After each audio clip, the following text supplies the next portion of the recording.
ஆலங்குளம் வாக்குச்சாவடிகளில் சிறப்பு முகாம். தென்காசி தெற்கு மாவட்ட திமுக செயலாளர் ஜெயபாலன், தொகுதி பொறுப்பாளர் கணேஷ்குமார் ஆதித்தன் பார்வையிட்டனர். ஆலங்குளம் அரசு மேல்நிலைப்பள்ளியில் வாக்குச்சாவடி பாகம் எண் 61 முதல் 65 வரை உள்ள வாக்காளர்கள் பெயர் மாற்றம், முகவரி மாற்றம், புதிய வாக்காளர்கள் பெயர் சேர்த்தல் தொடர்பாக சிறப்பு முகாம் நடைபெற்றது.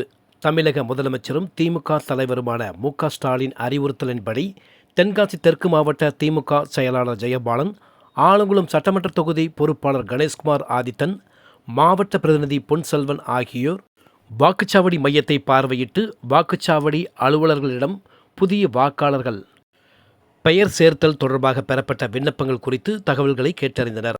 ஆலங்குளம் நகர திமுக செயலாளர் வக்கீல் நெல்சன், மாவட்ட மகளிரணி துணை அமைப்பாளர் சரஸ்வதி பாஸ்கரன் ஆகியோர் வரவேற்றனர். இந்த நிகழ்வில் ஆலங்குளம் பேரூராட்சி வார்டு கவுன்சிலர் சுந்தர், முன்னாள் மாவட்ட பிரதிநிதி அண்ணாவி காசிலிங்கம், சிறுபான்மை பிரிவு முகமது மைதீன், அப்பாத்துரை, RMKV ராஜ், மனுவேல் ராஜ், சேர்மராஜா, ராஜா, கார்த்திகேயன், பால்துறை உட்பட பலர் கலந்து கொண்டனர்.